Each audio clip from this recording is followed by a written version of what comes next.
조갑제TV 시청자 여러분 안녕하십니까. 2021년 3월 28일 오후 6시입니다. 합참차장 출신인 신원식 국민의힘 의원이 페이스북에 사전투표에 적극 참여하자는 호소글을 올렸습니다. 사전투표 음모론은 허무맹랑한 주장이다. 여기에 휘둘려서는 안 된다. 더구나 사전투표에 적극적으로 참여해야 할 사람들이 지금 20대다. 반문재인으로 확실하게 돈 20대는 학생들이 많으므로 사전투표해야 할 이유가 있다. 근데 사전투표 하지 말자고 하는 것은 이거는 국민의 주권 행사를 방해하는 반민주적 자해 행위라고까지 지적을 했습니다. 지금 여당 의원 중에서 사전투표 하자는 이야기를 공개적으로 한 유일한 국회의원이 되었습니다.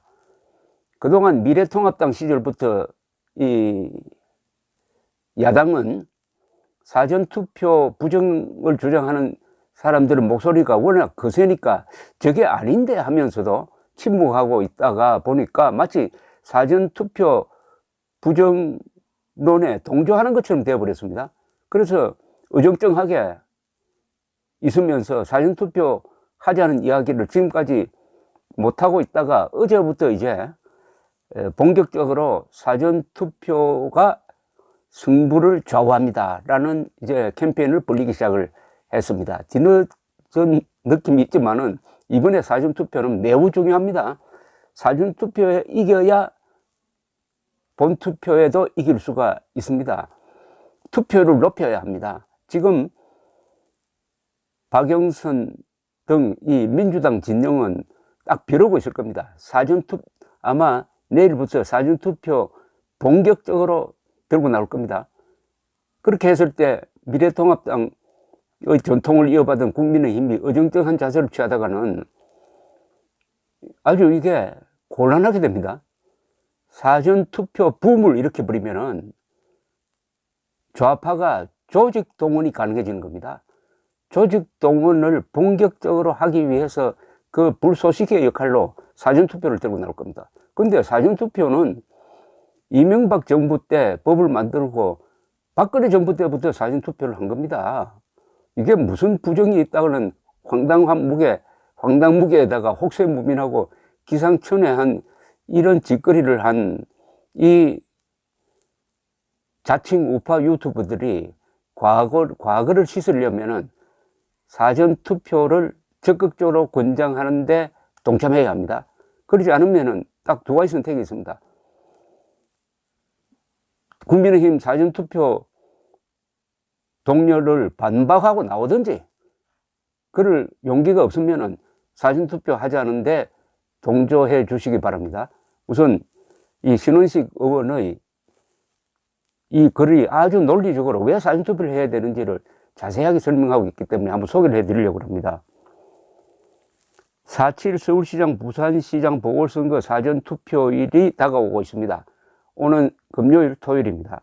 이번에는 지난해 총선 때의 트라우마를 벗어던지고 사전투표에 적극 참여하고 주변에도 권장해서 이겨놓고 싸우는 축제로 만듭시다. 첫째, 그것이 대의명분에 맞습니다. 민주주의의 꽃이라고 불리우는 선거에서 보다 많은 국민이 투표에 참여하도록 권장하고 이를 위해 편의성을 높여주며 기회를 넓혀주는 것은 자유민주주의의 대의명분이나 도의에 맞습니다. 반대로 어떠한 형태든 국민의 정치적 의사표현을 막거나 말리는 것은 반민주적인 행위일 뿐입니다. 둘째, 선거 전략과 실리 측면에서도 이번 사전투표에 적극 참여하는 게 좋습니다. 지난해 총선 때와는 달리 지금 20대, 30세대의 문정권에 대한 분노가 60대 이상 세대 못지않게 하늘을 찌르고 있습니다. 이들이 투표에 많이 참여할수록 우리 당 후보의 승리 가능성이 높아지는 유리한 구도입니다. 그런데 이들 세대는 다른 세대에 비해 고향을 떠나 학교나 직장에 다니는 비중이 가장 높습니다. 앞뒤 날이 평일인 4월 7일 하루만 투표 기회를 준다면 이들의 투표 참여율은 현격하게 떨어질 것이 분명합니다. 예컨대 부산 출신으로서 서울에서 학교나 직장 다니는 청년이 사전투표 기회가 없다면 4월 7일 앞뒤 날은 출근해야 하는 평일인데도 굳이 연차를 내고 왕복 10여만 원의 차비를 내고 부산까지 가서 투표할까요? 서울 출신이 지방에 거주하는 반대의 경우도 마찬가지입니다. 상식적으로도 국민들의 정권 심판 욕구가 높은 상황에서 하루만 투표하는 것보다는 3일간 투표하는 게 야권 승리 확률을 높이는 것 아닐까요? 결국 2030 등 젊은 층의 문정부에 대한 분노가 폭발 직전인 상황에서 투표 당일 매해 2일간의 투표 기회를 더 주는 사전투표에 참가하지 말라고 말리는 건 전략적으로 큰 오류이며 우리 국민의힘 후보 승리 가능성만 낮추는 자해 행위일 뿐입니다. 아주 명쾌하게 정리가 되네요. 실감납니다. 20대를 위해서도 사전투표 많이 활용해야 된다는 뜻 아닙니까? 이 사전투표 음모론자들은 어떻게 보면 이게 민주주의의 적입니다. 우파를 자칭할 자격이 없는 거죠. 아니, 우파가 언제 거짓말 해가면서 좌파와 싸우라고 했습니까? 거짓말 하는 데는 좌파와 이길 수가 없습니다. 우리는 진실로 싸워야 되는 것 아닙니까? 셋째, 사전투표에 투개표 부정이 개입되어 승리를 도둑맞을 거라는 근거 없는 트라우마로부터 이제는 벗어나야 합니다. 그래서 자해의 악순환을 끊어야 합니다. 우선 지난해 21대 국회의원 총선의 경우 투개표 과정에서 미세한 관리 부실은 몰라도 당락에 영향을 줄 만큼 조직적인 투개표 부정의 증거가 발견된 사례는 단 한 건도 없습니다. 특히 우리나라는 미국과는 또 다르게 최종적으로 수개표로 다 검증을 하므로 조직적인 투개표 부정이 개입될 소지가 원천 차단됩니다. 이거 한국의 투개표 과정이 전자투표라고 오해를 하고 있습니다. 전자투표 아닙니다. 계산기를 쓰더라도 그건 나중에 다 사람이 손으로 다시 한번 검증을 합니다. 여기서부터 이 사기치고 선동하는 사람이 갈려버리는 거죠. 그게 무슨 외부와 통신시설이 붙어가지고 외부에서 해킹이 들어갈 수 있다는 황당무계 혹세무민 기상천외의 이야기를 해가지고 많은 국민들을 혼란에 빠뜨린 그자들이 바로 돈 안 받고 민주당 선거운동 지금도 해주고 있습니다. 더욱이 그럼에도 작년 총선 이후 집중적으로 문제가 제기된 허점들은 저희 국민의힘이 철저히 제도적 보완을 했습니다. 사전투표하면 반드시 CCTV 설치 장소에 보관, 기표된 투표용지 우편 접수 과정에 투표 참관인 동행, 사전투표용지 바코드에 개인정보 수록 금지, 통합 전산망 해킹 방지를 위한 기술적 보호 조치 의무화 등이 그것입니다.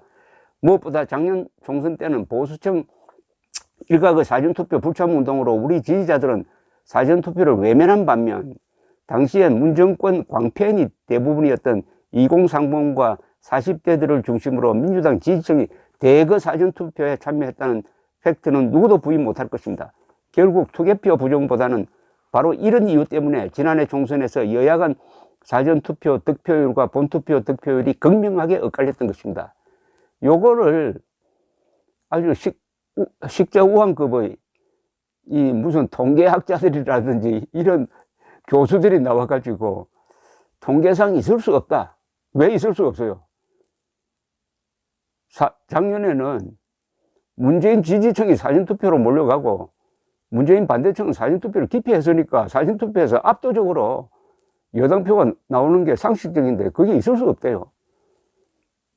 이런 사람들 요새 사실은 사회적으로 좀 대가를 치러야 하는데 한국 사람들이 잘 잊어버리니까 거짓말쟁이들과 예사로 동거를 하고 있습니다. 결론적으로 이번 4.7 보궐선거 사전투표에는 투개표 부정으로 승리를 도둑맞을 거라는 트라우마를 벗어던지고 안심하고 적극 참여해서 전체적인 투표율을 높이는 것이 자유민주주의 정치의 대의명분, 선거 승리를 위한 필승의 전략과 신뢰에 맞습니다.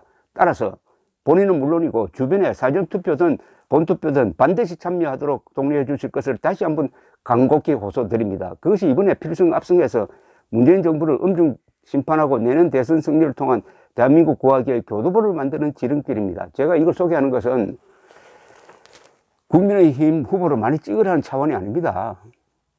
투표를 많이 해야 될 것 아닙니까? 투표. 그러니까 투표 방해 행위는 이것은 역적입니다.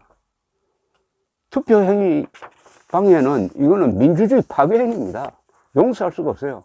더구나 거짓말로 투표 행위를 방해하는 자는 이건 정말 형법으로도 다스려야 합니다. 그렇게 하는 사람들이 자칭 우파를 우파라고 한다면은 우파에 대한 모독이 이보다 더할 수가 없는 겁니다.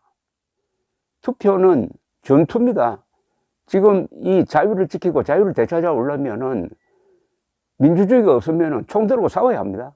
근데 다행히 민주주의가 있고 선거가 있으니까 그렇게 할 필요 없이 투표장에 왕창 나가서 투표로서 자유민주체제를 지킬 수가 있는 겁니다. 그런데 투표장에서 이기려면 어떻게 하면 됩니까? 투표하는 사람이 많아야 이기는 것 아닙니까? 전장인데. 전쟁에서 이기려면 병사가 많아야 되는 것 아닙니까? 참전 병사가 많아야 되는 것 아닙니까? 너무나 간단한 원리를 이 신원식 합참 차장 출신 국회의원이 아주 피를 토하듯이 호소를 하고 있습니다. 참고하시기 바랍니다. 감사합니다.